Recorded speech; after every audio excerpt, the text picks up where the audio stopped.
CEAP, Centro Espírita Altivo Panfiro. Uma casa de amor. Boa noite aos nossos ouvintes. Que Jesus abençoe a nossa noite de estudos. Vamos ler o Evangelho, fazer a prece e começar fazer o comentário dos estudos. Estamos no capítulo 8, não é isso, Adilane? Item 5. Item 5. Pode ler o item 5 e fazer a prece, por gentileza. Capítulo 8, bem-aventurados os que têm o coração puro. O item 5, pecado por pensamento, adultério. Aprendestes o que foi dito aos antigos: não cometereis adultério. Eu, porém, vos digo que todo aquele que tiver olhado uma mulher com um mau desejo por ela, em seu coração já cometeu adultério com ela.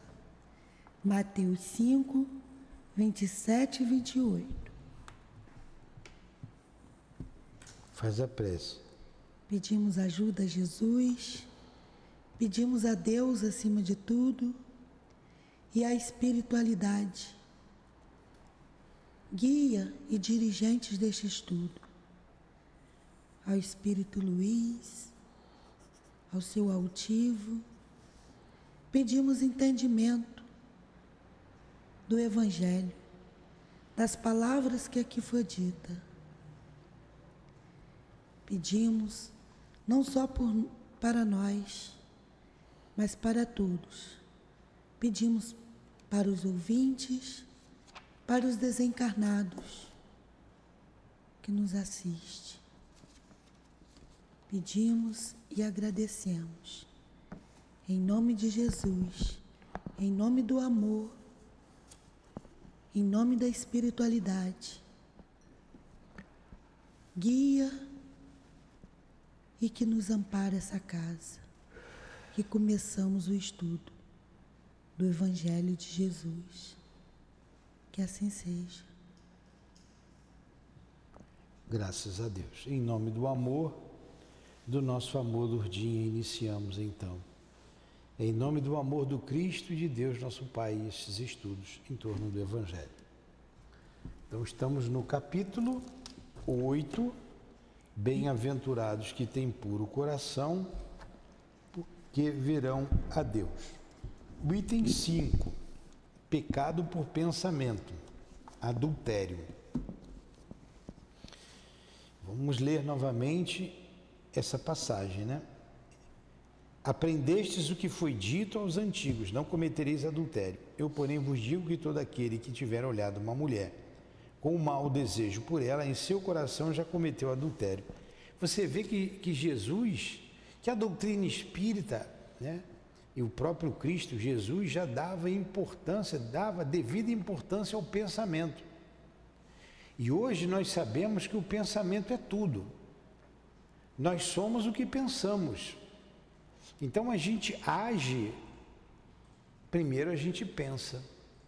E aonde que a gente tem que cuidar, então? No pensamento. Então o fato de você olhar para uma mulher com maus desejos já é um adultério. Agora, o que significa essa palavra adultério? Vai, Adilane. A palavra adultério não deve ser aqui entendida no sentido exclusivo da sua acepção, mas sim de uma forma mais ampla. Jesus muitas vezes empregou esse termo para designar também o mal, o pecado e todos os maus pensamentos, como por exemplo, nesta passagem: porquanto se alguém se envergonhar diante de mim ou diante de minhas palavras, no meio dessa raça adúltera e pecadora, também o Filho do Homem se envergonhará dele, quando vier na glória de seu Pai, acompanhado dos santos anjos. Então, Marcos 8:38. essa palavra adultério não significa somente a traição, como a gente diz na acepção da palavra. Ela tem outras formas. Como ele diz aqui, ela tem uma abrangência maior. E Jesus usou essa palavra sempre para designar o mal. Sempre que ele quis designar o mal, ele usava a palavra adultério. Tá? Vamos lá. E ele aqui, continua aí, esse item 6. A verdadeira pureza não está só nos atos, ela também está no pensamento. Porque aquele que possui o coração puro nem pensa no mal. Foi o que Jesus quis dizer.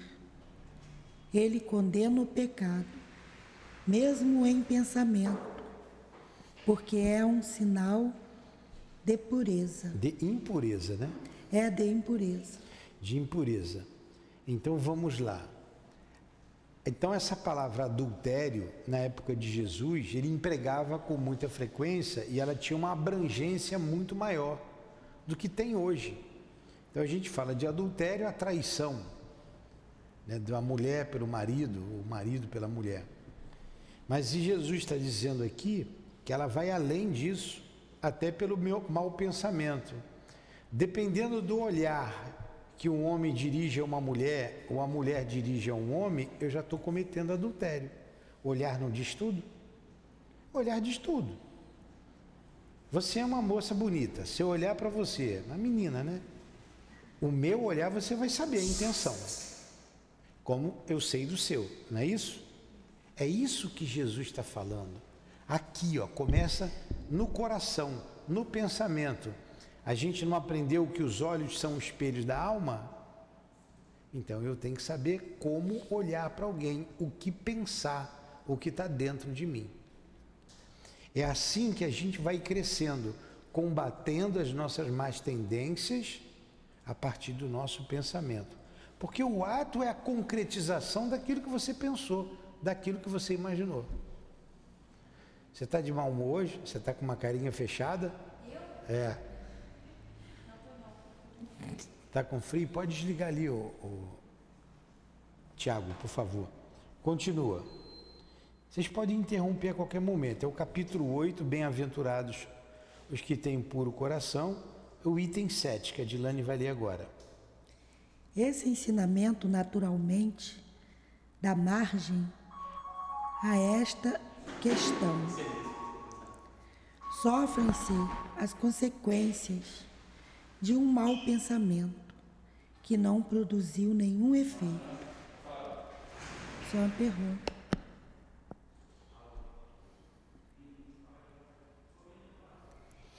Então ele disse aqui, esse ensinamento naturalmente dá margem a essa questão. Sofrem-se as consequências de um mau pensamento que não produziu nenhum efeito? É uma pergunta. Então a gente sofre as consequências de um pensamento, mesmo que esse pensamento não tenha produzido um efeito. Pensei, por exemplo, em assaltar um banco. Putz, se eu estou duro, vou assaltar um banco. Vou chamar a Ilinéia para me ajudar. Vou chamar também a Dilane. Vão me dar trabalho, mas vamos assaltar o banco. Depois eu digo assim, não vou assaltar o banco não, vai dar ruim, não quero mais saber disso. Esse ato de pensar tem consequências? Essa é a pergunta. Seja lá o que for, né? Resposta, vamos lá.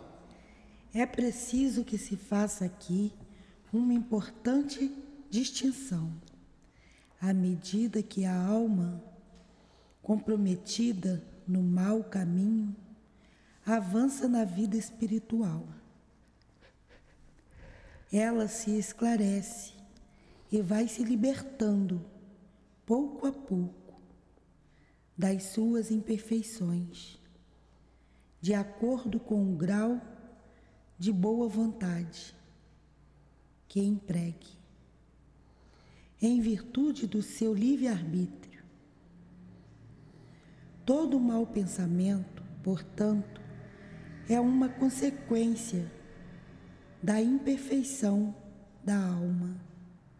Porém, segundo o desejo que ela possui de se melhorar, até mesmo esse mau pensamento transforma-se em um motivo de progresso para essa alma, porque ela o repele com energia. É o sinal de uma mancha que ela se esforça para fazer desaparecer. Legal, né? Continua aqui. Lá embaixo aí ele vai fazer um resumo muito bom. Aí a gente vai comentar tudo. Vai. Não cederá a tentação de satisfazer a um mau desejo, se por acaso essa oportunidade se apresentar, depois de haver resistido, ela se sentirá mais forte e feliz com a sua vitória. Então vamos lá. Mas lá embaixo que ele vai fazer uma analogia boa. Mesmo esse mau pensamento, naquele que tem o desejo de melhorar, é útil, porque você se fortifica. Quer ver uma coisa? Deixa eu achar aqui, deixa eu ver se eu acho aqui. Acho que é 712. Pergunta 712A. É aqui, está aqui. Na verdade, isso que eu falei, você é tentado. Então, eu estou querendo assaltar o banco. Estou mal com Iriné e Edilane, né? Tem tudo para dar ruim, né? Eu sou tentado. Qual o objetivo da tentação? Qual o objetivo da tentação? Por que você é tentado? Está aqui no Livro dos Espíritos, ó, pergunta 712A. Qual o objetivo dessa tentação? Desenvolver a razão, preservá-lo dos excessos.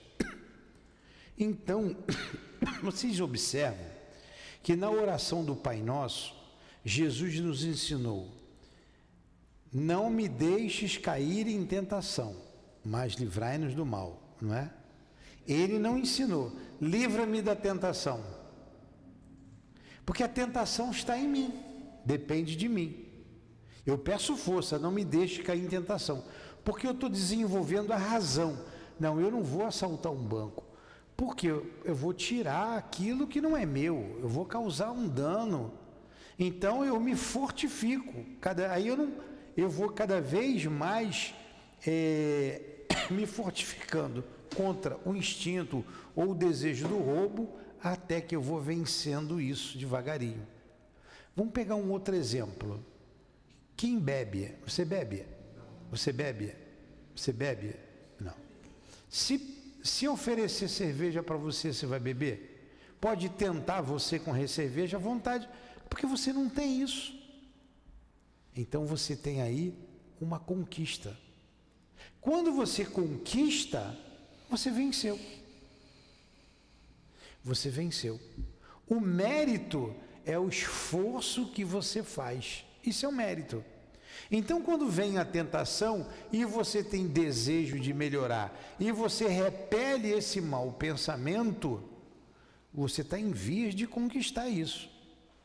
Mas mostra também que você tem um problema a resolver ainda, porque você está sendo tentado. Mas isso é bom, como ele disse ali, isso te faz bem, para você se fortalecer até vencer de uma vez. O Livro dos Espíritos fala muito na palavra mérito. Mérito. Mérito. Eu já falei sobre isso aqui para vocês. Honra ao mérito. O mérito é aquele, honra ao mérito. Vamos honrar aquele que fez o esforço para conquistar aquilo, não é? Jesus tinha mérito? Ou Jesus tinha conquista? O mérito é o esforço que você faz para vencer determinada situação. Jesus tinha conquista. Então Jesus não foi tentado, aquela conversa fiada que ele foi tentado, ele não precisava passar por aquilo, ele já tinha conquista. Da mesma forma que não adianta oferecer para você bebida alcoólica, porque você não bebe, nem para você. O mérito é o esforço que você faz para conquistar. Uma vez conquistado, é teu. Uma vez conquistado, é patrimônio do espírito. É patrimônio seu. O espírito não degenera. Então a gente falou aqui do roubo.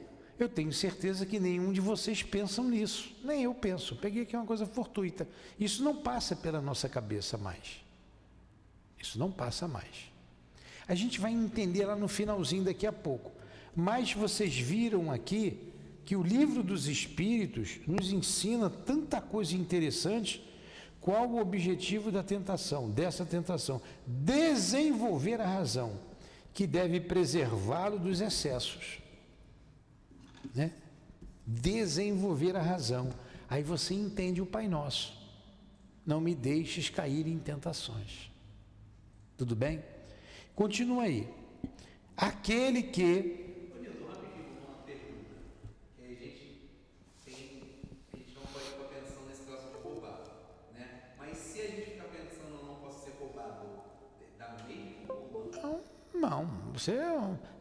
Isso você pensa. Não, mas você não fica, eu não quero ser roubado, eu não quero ser roubado. Você apenas se preserva. Você não deixa teu celular em qualquer lugar, sua carteira em qualquer lugar. Não, por exemplo, eu ando na rua, sozinho de noite, por um caminho ali. Aí não quero ser roubado, não quero ser roubado, não quero que ninguém me roube. Aí, quando você está num caminho, já entendi. Você pergunta, você está andando numa rua esmo, não quero ser roubado, eu não quero ser roubado. Você está falando roubado, roubo. Isso se atrai ou não? Por que você não fala assim, Jesus me proteja? Quer ver uma coisa? Você diz assim, ó, não vou esquecer meu guarda-chuva aqui, Eu nem ando com guarda-chuva porque eu vou...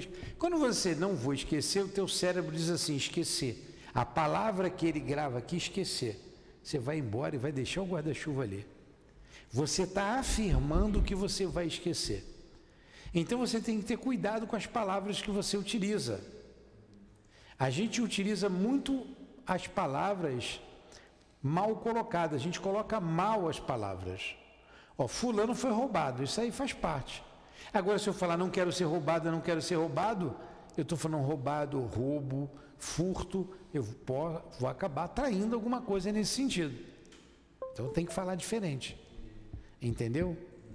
Não vou esquecer isso, eu não vou.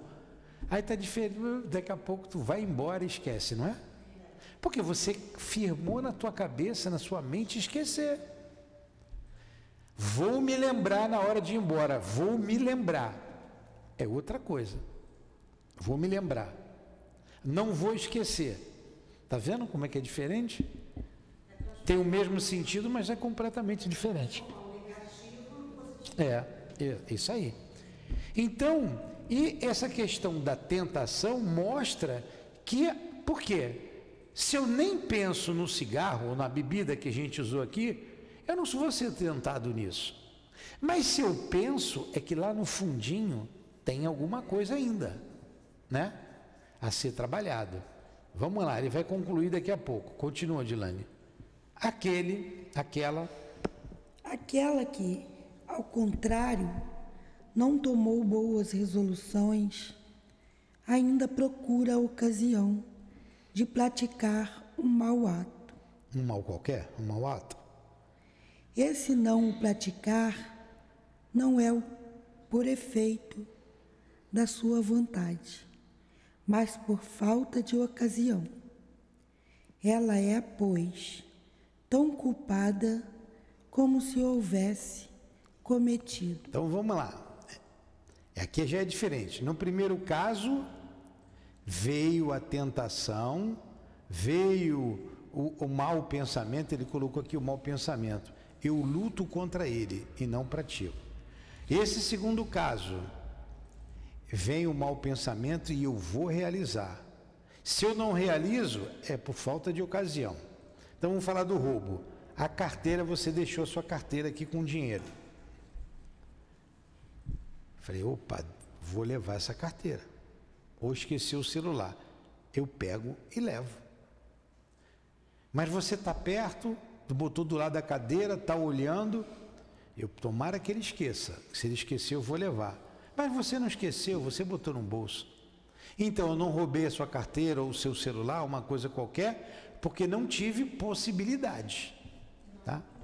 Então, é uma outra coisa. Eu me comprazo no mau pensamento. Tá? Que é esse caso aqui, ó, que ela acabou de ler. Aquele que, ao contrário, não tomou boas resoluções, ainda procura a ocasião de praticar o ato mau. Pô, eu vou assaltar, eu só não assaltei o banco porque ia dar ruim. Fui chamar logo Elinéia, eu ia me ferrar, não vou não.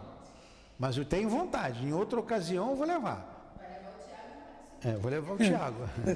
O Tiago é mais esperto.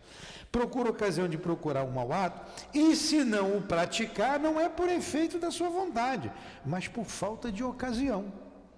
Ela é, pois, tão culpada como se houvesse cometido. Entendeu? Aí, nesse caso, eu sou tão culpado como se tivesse cometido. Olhei para uma moça, olhei para você com olhos de lascívia. Não consegui porque você cortou a minha. Então, eu cometi o adultério no meu pensamento. Eu só não cometi o ato por falta de ocasião, porque ela não deixou. Ela me impediu. Eu só não roubei a carteira porque você lembrou e botou no bolso. Estão entendendo? A intenção. Aí ele faz um resumo disso aqui agora. Em resumo, vamos lá. A pessoa que não concebe o mau pensamento já progrediu. Isso nem passa na minha cabeça. Já progredi. Não penso em roubar, respeito as pessoas, não penso em beber, em fumar, já progredi. Ninguém vai me tentar com cigarro nem com bebida. Eu não bebo, não fumo. Eu não roubo, não tenho vício do roubo. Então, progresso alcançado. Aquela quem vem esse pensamento, mais que o repele, está próxima de alcançar progresso. Olha, segundo, 1, 2, aquele que vem o mau pensamento e você repele, você está próximo de conseguir o progresso. E finalmente, aquela que tem esse pensamento e nele se satisfaz, ainda está sobre toda a força do mal. Em uma o trabalho está feito. Em uma o trabalho está feito. Na outra, ele está por fazer. Está por fazer. Deus, que é justo, leva em consideração todas essas diferenças ao responsabilizar o homem por seus atos e pensamentos. Ficou bem claro? É bonito o Evangelho, não é? Não é bonito a gente estudar? Né? E é isso, está falando da gente, da alma humana. Todos nós temos conquistas e temos méritos. Quando você conquista, você venceu aquilo. O mérito, você está fazendo esforço, é o esforço que você faz. E quando você se compraz no erro, tudo está por fazer. Tudo está por fazer, é um caminho mais longo. Ficou claro? Pergunta, depois vai ensinar para o Gabriel, viu? Ele saiu daqui na hora da explicação. Alguma colocação? Conceição, alguma coisa?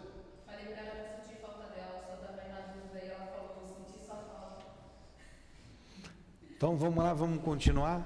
Interessante, não é? Muito bonito mesmo. A verdadeira pureza, mãos não lavadas.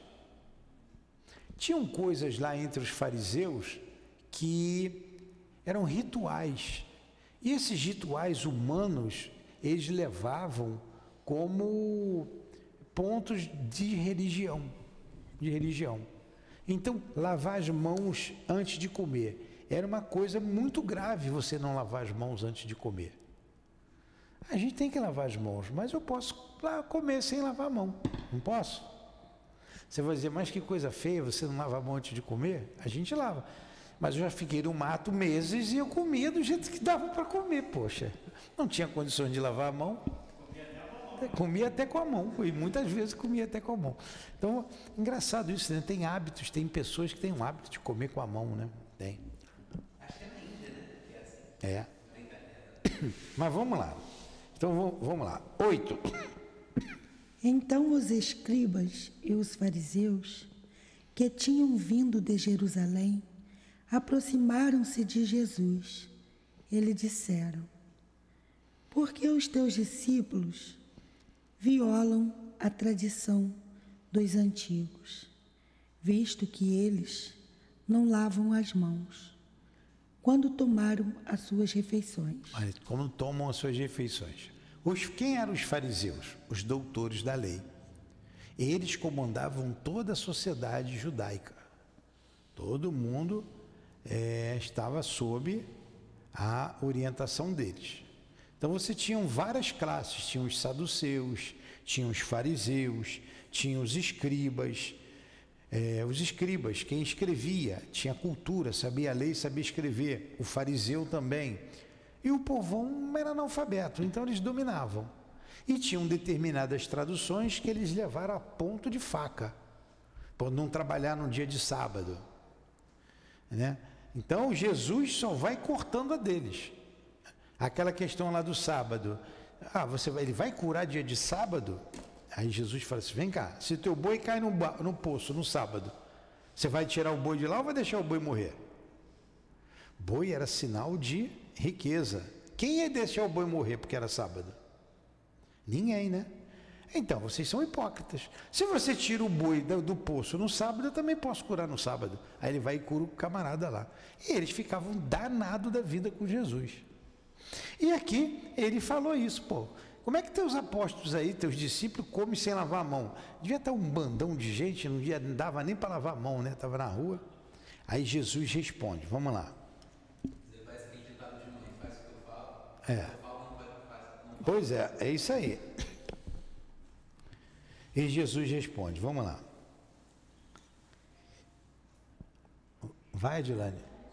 Não, peraí que eu me perdi aqui. Jesus lhes responde, dizendo, Sim. no outro parágrafo, E vós, por que transgredis o mandamento de Deus, para seguir a vossa tradição?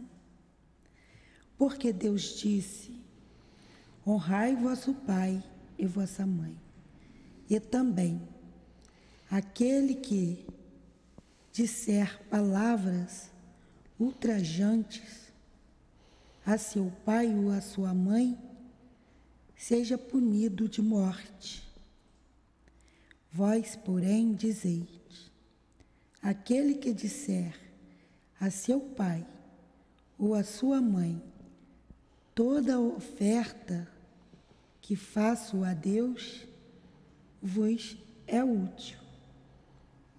Satisfaz a lei, ainda que depois não honre nem assista a seu pai ou a sua mãe. E assim, por causa da vossa tradição, torna inútil o mandamento de Deus. olha só, Jesus conhecia eles a fundo. Então, vocês estão dizendo que eles não comem aqui, lavar a mão. Isso é um pecado? E vocês, que conhecem a lei, e Deus falou que tem que honrar pai e mãe, mas vocês não honram. Dá mais importância ao dízimo. Se você faz a oferenda, mesmo que não honre o pai e a mãe, você está sem pecado. Como é que isso acontece? E por que faziam isso? Aqui tudo a gente tem que entender a história da época. Na época de Jesus, naquela época, não tinha férias. não tinha 13º, não tinha lei trabalhista nenhuma. Você trabalhava até morrer, você tinha que trabalhar todo dia, de sol a sol. Quando Moisés fala para honrar o dia de sábado, que era o último dia, Deus descansou no sábado, né? Coloca lá. Claro que aquilo ali é uma linguagem figurada, não é para você tomar o pé da letra. Mas por que Moisés falou aquilo ali? Que Deus descansou lá no dia de sábado. E para a gente guardar o dia de sábado. Por quê? Por causa disso. O homem trabalhava sábado, domingo, segunda, terça, quarta, quinta, sexta, sábado, domingo. Pelo menos ele tem um dia de descanso na semana. Porque quando ele não ia trabalhar, ele não ganhava. E ele tinha que trabalhar direto.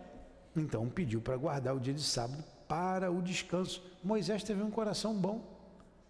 E depois a lei manda ali, né? Aí coloca lá na lei, guardar o dia de sábado. Tudo bem, quis tomar ao pé da letra. Por isso que Jesus acabou com isso. Você sabe que hoje tem pessoas que seguem isso ao pé da letra ainda, né? No sábado não faz nada. Alguns familiares dessa... não vai no hospital, não trabalha, não tira serviço, enfim. E o trabalho era fundamental para levar o alimento para casa. E os velhos era uma despesa a mais. Os velhos passavam a ser um peso, porque eles não trabalhavam, não podiam trabalhar, não podiam ir mais para o campo, não podiam mais plantar. E o que eles faziam? Deixava lá, quando muito, num cômodo da casa, desprezava. Por quê? Não produziam mais. Por isso que está na lei lá para você honrar pai e mãe. Se eles honrassem pai e mãe, não estava na lei. Lei mosaica não, lá nos 10 mandamentos, honrar pai e mãe. Por quê? Eles não honravam. E Jesus combateu isso. Vocês estão falando que eu não lavo a mão, que eles não lavam a mão, mas vocês não honram pai e mãe? Vocês dão mais importância ao dinheiro, Vós, porém, dizeis: aquele que disser a seu pai e a sua mãe, toda oferta que faço a Deus vos é útil, a oferta a Deus era muito mais fácil. Satisfaz a lei, ainda que depois não honre nem assista a seu pai e a sua mãe. E assim, por causa da vossa tradição, torna inútil o mandamento de Deus. Cara, Jesus pegava pesado, né? Pesado. Curava num dia. Tinha um amigo que dizia assim: Jesus, tinha a semana inteira para curar. Ele era implicante, queria curar logo no sábado que não podia, né? Então ele ia lá. Aí olha como é que ele pega pesado. Hipócritas. Eu acho que ele é irmão do Senhor, sabe? Vai lá. Lê aí. Hipócritas. O que é uma pessoa hipócrita? Falsa, né? Lê, Adilane. Hipócritas. Isaías bem profetizou, dizendo: esse povo honra-me com os lábios, mas o seu coração está longe de mim. Em vão, pois me honram, ensinando doutrinas que são preceitos humanos. Olha, o farisaísmo estava com preceitos humanos, vários preceitos humanos. Honrava a Deus só de boca. Eles não cumpriam os mandamentos: honrar pai e mãe, amar a Deus sobre todas as coisas, não matar. Não mandaram matar o Cristo? Continua. Não mandaram apedrejar Estevão? Mandava matar. Não roubar. Devorava a casa das viúvas com longas preces. Roubava. E por aí ia. Aí honrava a Deus de boca. Botava uma túnica bonita, uma roupa bonita, chamava atenção porque eles eram ricos. E Jesus veio combater isso aí. Veio combater isso. Ainda hoje, muitos têm Deus, têm Jesus nos lábios, né? Da boca para fora. Continua. E depois... O que sai... Não, ali. E depois, chamando o povo assim, lhes disse... Isso. E depois, chamando o povo a si, lhes disse: ouvi e compreendei bem isto. Não é o que entra pela boca que suja o homem, mas o que sai da boca é que o suja. Ó, precisava Jesus também dizer isso, né? Nossa. Pegou pesado. Mas isso é válido para hoje. Não é o que entra na boca, é o que sai da boca, é o que a gente fala. Aí ele vai dizer lá embaixo, porque a boca fala o que está cheio o coração. Continua, Dilane. O que sai da boca vem do coração. E é isso que torna o homem puro, porque é do coração que saem os maus pensamentos, os homicídios, os adultérios, as fornicações, os furtos, os falsos testemunhos, as blasfêmias e as maledicências. São essas coisas que tornam um homem impuro. O comer sem haver lavado as mãos não torna um homem impuro. Você comer sem lavar a mão, o que vai acontecer é você pegar aí uns vermes, né? Ah. Por aí, o máximo vai acontecer. Então, olha aqui o peso moral que ele colocou aqui. Então, olha só, é do coração que saem os maus pensamentos. Pô, pensei em roubar o banco, ó. Por que eu pensei em roubar o banco? Porque o meu coração pensa no roubo. É do coração que saem os homicídios. Primeiro está no meu coração. Os adultérios, as fornicações, os furtos, os falsos testemunhos. Falso testemunho é uma coisa muito pesada, muito grave. Levantar o falso testemunho contra o Cristo. O que é o falso testemunho? É falar coisas que você não fez. Falar de você o que você não fez. E dar testemunho disso. Ó. Eu vi fulano fazendo isso. E você, mas eu não fiz. As blasfêmias, as maledicências. Maledicência é o quê? Elinéia. Fofoca. As pessoas fofoqueiras. Isso é maledicente. Hã? São maledicentes. É. E então a maledicência sai do coração. Isso tudo sai do coração. Não é o que entra na boca, mas o que sai da boca, porque o que sai da boca vem do coração. Aí você tem que trabalhar como estudamos ali anteriormente. Fazer força para não fazer a coisa errada.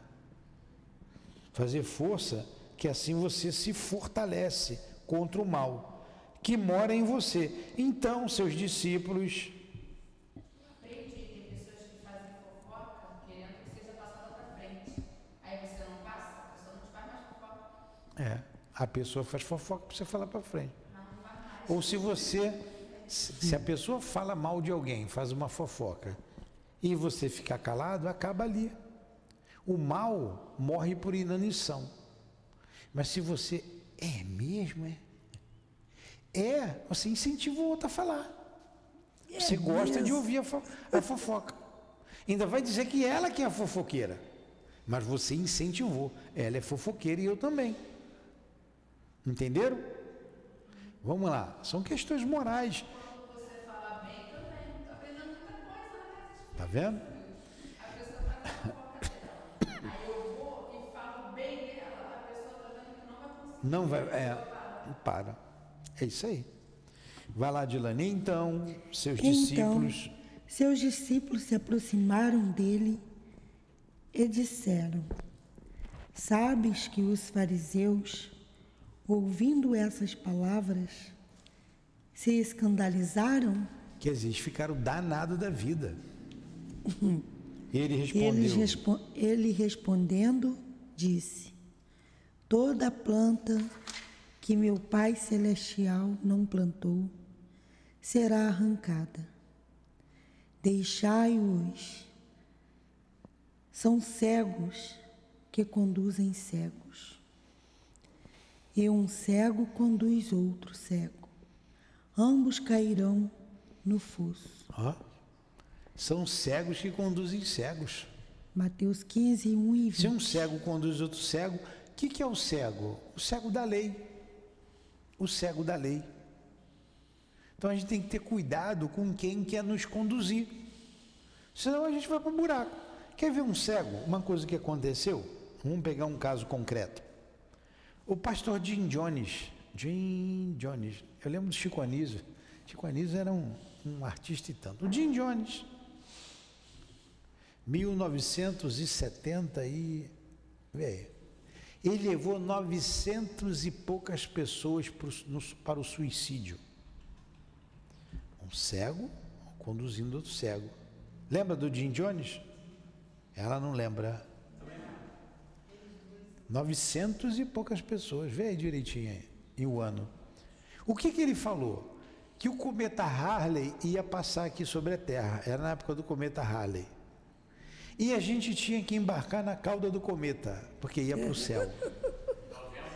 E quem não conseguia embarcar na cauda do cometa? Espera aí, em novembro de 1978, 918 pessoas se suicidaram. Ele fez um chazinho lá que o pessoal bebeu e ficaram deitados lá e morreu todo mundo. Inclusive ele. Caraca. Hã? Foi, todo mundo. Por quê? Iam embarcar crianças, mulheres, homens, velhos, todo mundo. Porque tinha que embarcar na cauda do cometa. É um cego conduzindo cegos. Se um cego conduz outros cegos, vai todo mundo para o fosso. Quantos cegos aí em termos de religião? Pessoas que têm magnetismo e que as pessoas vão com ela. Então, aquele que tem magnetismo, que é o poder de atração, poder de manter as pessoas ligadas nele, fixo, não dorme, tem algo que prende, essas pessoas têm que ter muita responsabilidade. Para não usar esse magnetismo, levando pessoas para o mau caminho ou usando desse magnetismo para tirar proveito próprio. Temos que ter cuidado com isso. Isso é um assunto interessante de se falar. Mas vamos continuar aqui. Para a gente terminar. Enquanto Jesus, porque é uma outra passagem que é parecida com essa, que ela estava em Mateus e essa é assinalado por Lucas. Vai. Enquanto Jesus estava falando, um fariseu o convidou para ir jantar em sua casa. Tendo entrado, ele pôs-se à mesa. O fariseu, então, começa a dizer para si mesmo: por que ele não lavou as mãos antes de comer? Pô, o fariseu foi pensar logo mal do Cristo, pô. Foi logo em Jesus, né? Jesus pegava o pensamento de todo mundo, pô. Por que ele não lavou a mão antes de comer? Pediu, não pediu? Pediu. Pediu e ainda assinou em 4 vias, né? Vai lá. Cara, Jesus podia saber o que eu estava pensando. Claro. Sim. Sabia o pensamento, sabia a intenção. Ele lia o coração, ele lia a mente do outro. Quantos fazem isso? Sabia. Jesus sabia o que ia acontecer depois de 2000 anos quase, ele não falou? E eis que vos enviarei um Consolador que vos fará relembrar tudo o que tenho dito. Então ele sabia que o homem ia esquecer. E vos ensinará muitas coisas. Ele não podia ensinar tudo. Então ele sabia. Quem é o Consolador prometido? A doutrina espírita. Ele previu, ele já sabia. Ele via fácil o pensamento. Continua. Aí Jesus, o Senhor, lhe disse. Que o Senhor lhe disse, cadê? Está no meio. Agora, está aqui, o Senhor lhe disse. Continue. Aqui, o Senhor lhe disse. Agora vós, os fariseus, limpais o que está por fora do corpo e do prato, mas o interior dos vossos corações está cheio de rapinas e de iniquidades. Insensatos que sois, quem fez o que está por fora, não fez também o que está por dentro? Cara, vem cá, vamos lá. Então, é claro que é uma brincadeira. Custava Jesus lavar a mão? Fez de propósito, para pegar, porque ele estava lendo o coração deles. O fariseu já estava esperando. Pô, ele não lava a mão, julgou. A hora que ele... E o Senhor disse: e agora vós, os fariseus, limpais o que está fora do copo e do prato, mas o interior dos vossos corações está cheio de rapinas e de iniquidade. Ele sabia que ia ser condenado, ele sabia que ia ser crucificado, ele sabia que ia ser traído. Ele não falou que Judas ia trair, ele sabia. Então ele foi, você está com o coração impuro, cheio de rapina, cheio de iniquidade. Insensatos que sois, quem fez o que está por fora também não fez o que está por dentro? Por que vocês não cuidam do interior de vocês? Estão se preocupando comigo que eu não lavei a mão? Mas não custava nada, né? Dar uma lavadinha ali para evitar toda essa querela aqui. Mas olha, é ensinamento para sempre. Hoje, isso aqui é atualíssimo. Eu tenho aqui uma aparência, eu estou falando aqui muito bonitinho, mas o que está dentro de mim? O que está no meu coração? Qual a minha intenção? Isso aqui é atual. Quantos têm uma aparência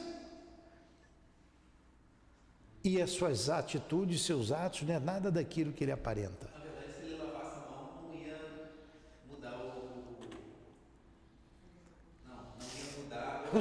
Não ia mudar o sentimento do fariseu. Não ia. Não teve oportunidade. Porque ele sabia, mas e por que ele fez? Ele sabia que estava dentro dele. E ele tirava ensinamento para a posteridade. São essas comunicações instrutivas. Isso aqui é uma coisa instrutiva. Você tem uma comunicação leviana, você tem uma comunicação grosseira, leviana, grosseira, você tem uma comunicação séria e você tem uma comunicação instrutiva. Toda comunicação instrutiva também é séria, mas nem toda séria é instrutiva. Numa comunicação séria você pode errar, não com intenção de errar, mas você pode errar. A grosseira você já sabe o que é, termos chulos, grosseiros, enfim, levianos. A instrutiva, o que diferencia é que ela serve para hoje, ela é atemporal, para amanhã e para o futuro. Jesus falou lá 2000 anos, parece que ele escreveu ontem isso, ou hoje de manhã. É atual. Isso não acontece conosco, isso aqui? Né? A pessoa é fingida. Eu não vou dizer que nós somos fingidos, não, para ninguém sair daqui ofendido. A pessoa finge uma coisa que não é. Às vezes ela tem uma intenção dentro dela, que não é verdadeira. E Jesus está chamando a atenção para isso, purifica o seu coração.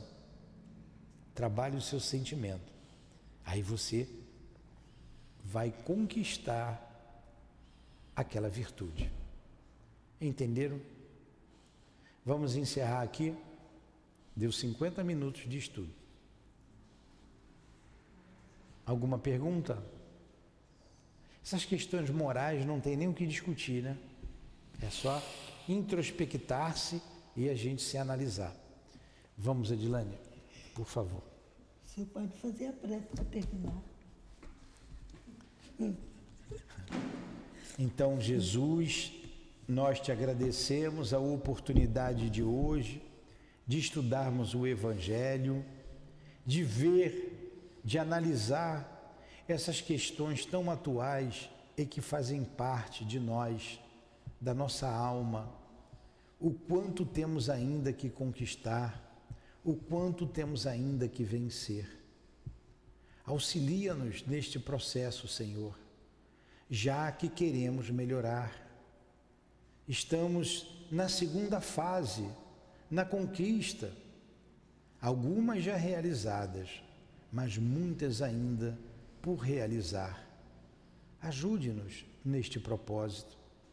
Envolva cada um de nós que aqui estamos, encarnados e desencarnados.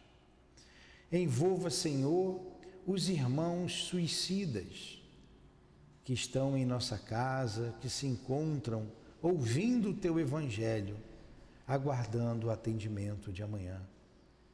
Que eles tenham esperanças, porque vencerão. Deus nos criou para a vitória. O processo que nos encontramos é o processo natural e todos iremos vencer. Aliviai as suas dores, dai-lhes esperança, como falamos, fortalecei o seu ânimo, ajude-os. E assim, Senhor, em nome dos guias aqui presentes, em nome do nosso irmão altivo, da direção espiritual do nosso SEAP, em nome de Allan Kardec, de Leon Denis, de Maria Santíssima, em nome do amor, do nosso amor, minha querida, do teu amor, Jesus, e do amor de Deus, nosso Pai, acima de tudo, damos por encerrado os estudos da noite de hoje em torno do teu Evangelho, Senhor. Que assim seja.